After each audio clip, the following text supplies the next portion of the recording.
না, অবশ্যই এই ৩টা টিমে যদি আমরা দেখি যে বাংলাদেশের বেস্ট প্লেয়ারদের নিয়ে তৈরি করা হয়েছে এবং হ্যাঁ, আপনি যদি আমাদের ১৯ নম্বর ওভারটা আসলে আমরা কেউই আশা করিনি যে এত এক্সপেন্সিভ হয়ে যাবে। নুরুল হাসান সোহান আসলে চমৎকার ব্যাটিং করেছেন। সেও কিন্তু আমাদের স্কোয়াডেরই প্লেয়ার। তো একটা পজিটিভ দিক যে না, ন্যাশনাল টিমের প্লেয়ারই চমৎকার ব্যাটিং করেছেন। অসাধারণ ফিনিশিং তার। এরকম অতীতে প্রচুর রেকর্ড আমরা দেখেছি। লাস্ট বিপিএলও আমরা দেখেছিলাম যে রংপুরের হয়ে বরিশালের এগেনস্টে লাস্ট ওভারে ২৬ রান নিয়েছিল। তো খুব ভালো লেগেছে তার ব্যাটিং। এবং আপনি যেটা বললেন, ক্রিকেটে এটা হয়। আমি মনে করি যে কালকে থেকে আজকে আমাদের সবাই এফোর্ট দিয়েছেন। কালকে হয়তো আমাদের যতটা এফোর্ট আমার কাছে মনে হচ্ছে তার থেকে আজকে বেটার এফোর্ট দিয়েছেন সবাই।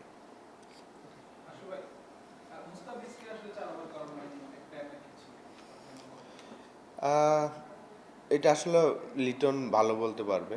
এবং যেহেতু আমাদের অপশন প্রচুর, আপনি যদি দেখেন যে আমাদের 3টা কোয়ালিটি স্পিনার আছে এবং 3টা সিম বোলার, সেই কারণেই হয়তো মুস্তাফিজকে এই 2টা ম্যাচে ফুল কোঠা করানো হয়নি।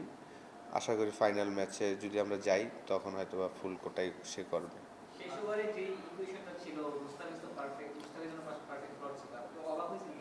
আহ, অবাক হই না এই কারণে, কারণ আমার কাছে মনে হয়েছে লিটন চিন্তা করেছে মুগ্ধকে একটা এক্সপিরিয়েন্স দেওয়ার জন্য।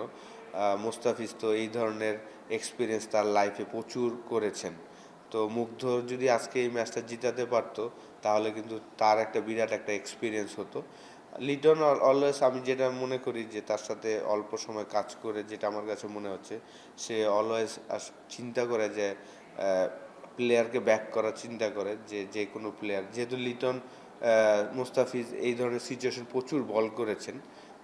মুগ্ধ যদি এই সিচুয়েশনে ম্যাচ জিতাতে পারতো তার জীবনে একটা এক্সপিরিয়েন্স হতো, সেই কারণেই সে চেষ্টা করেছেন।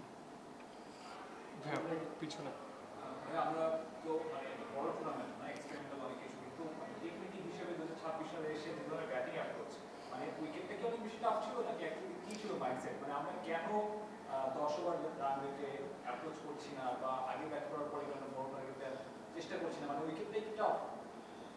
উইকেটটা কালকে একটু স্লো ছিল শুরুর দিকে। যদি দেখি যে আমরা যখন বোলিং করলাম প্রথম 2-3 ওভার একটু বল আসতেছিল স্লো। কিন্তু আজকে উইকেট খুব চমৎকার ছিল, রানটা আর একটু বেশি হলে ভালো লাগতো।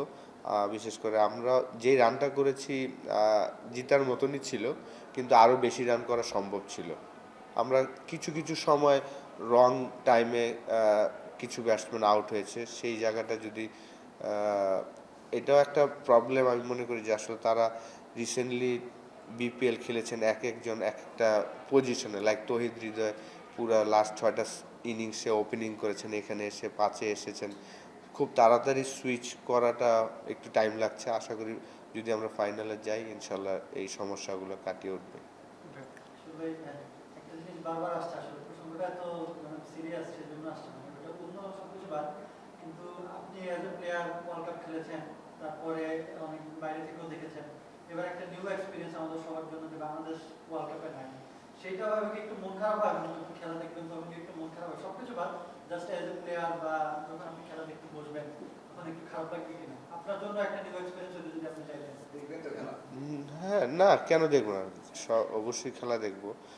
যে কোনো খেলাই তো আমরা লাইভ হলেই খেলা দেখি যদি টিভিতে আসে। এবং অবশ্যই যেহেতু আসলে এই ফরম্যাটটা আমি 4বার খেলেছি এবং ক্যাপ্টেন্সিও করেছি 2বার, নতুন রোলে আমি হয়তোবা টিমের সাথে আছি। এইটা একদম শেষ হয়ে গেছে।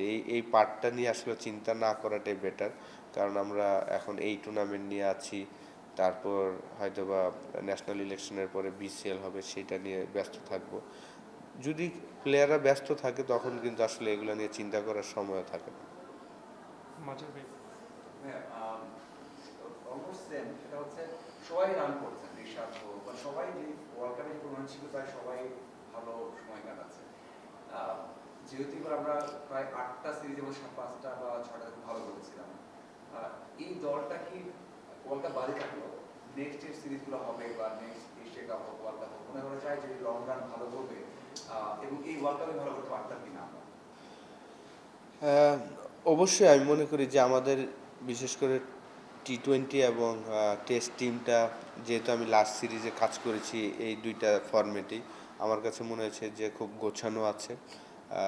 এবং বিশেষ করে টি-20 প্লেয়ারগুলো যদি দেখেন, অ্যাটলিস্ট প্রত্যেকটা প্লেয়ারই আরও 8-10 বছর ইজিলি ইন্টারন্যাশনাল ক্রিকেট খেলতে পারবেন।